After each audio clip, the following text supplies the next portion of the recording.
اتمنى في البداية تعملوا لايك وتشتركوا في القناة وتفعلوا زر الجرس علشان يوصل لكم مننا كل جديد وحصري، وتصلوا على النبي وتقولوا عليه الصلاة والسلام.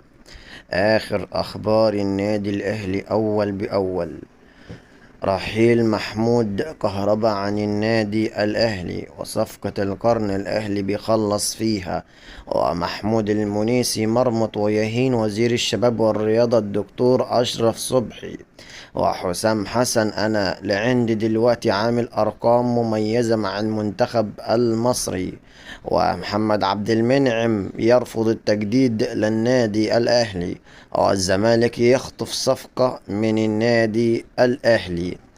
ركز معايا شوية.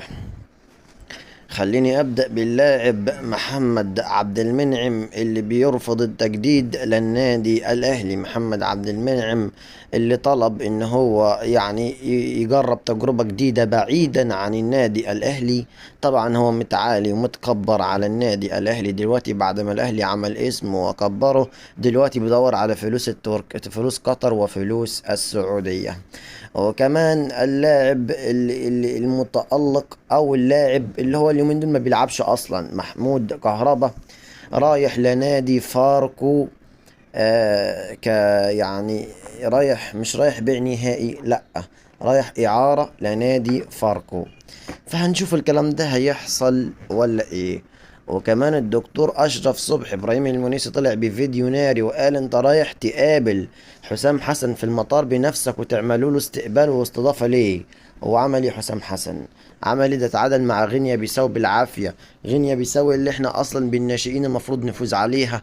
تخيل يتعادل معاها 1-1 بالعافية، ونروح نستقبل حسام حسن وكأنه واخد افريقيا وكأنه واخد بطولة قارية. عزيزي المشاهد او عزيزي المشاهدين، هو ده كان فيديو النهاردة. شكرا لكل اخواتي وحبايبي، شكرا لكل اخواتي، والسلام عليكم ورحمة الله وبركاته.